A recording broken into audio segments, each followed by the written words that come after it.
ଦେଖନ୍ତୁ କାଲି ଉପରବେଳା ପ୍ରାୟ 4:30 ସମୟରେ ସେ ସାଇନ୍ସ ପାର୍କ ବସ୍ତିରେ ଗୋଟେ ଫ୍ୟାମିଲି ଭିତରେ ଗଣ୍ଡଗୋଳ ହେଇଛି।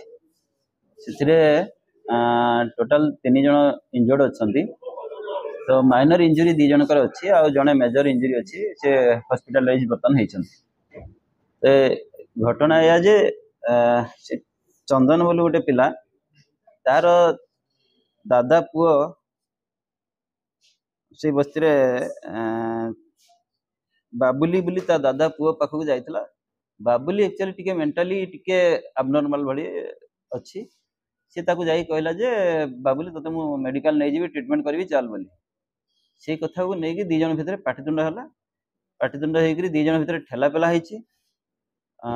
ବାବୁଲି ହଠାତ୍ ଗୋଟେ ଛୁରୀ ବି ବାହାର କରିଛି ଏବଂ ସେ ଠେଲି ଦେବାରୁ ଚନ୍ଦନ ତଳେ ପଡ଼ିଯାଇଛି। ସେଠି ଯୋଉ ତାଙ୍କର ଘର ଆଗରେ ଯୋଉ ଡ୍ରେନରେ ପଡ଼ିଯାଇଛି। ଏଇ ପାଟିଗୋଳ ଶୁଣିକରି ଚନ୍ଦନର ବାପା ମା ଏମାନେ ସବୁ ଦୌଡ଼ିକି ଆସିଛନ୍ତି। ତା ମା ଯେତେବେଳେ ଆଗରେ ପଳେଇ ଆସିଛି, ବାବୁଲି କ'ଣ କରିଛି ନା, ସେ ଗୋଟେ ଛୁରୀ ଧରିଥିଲା।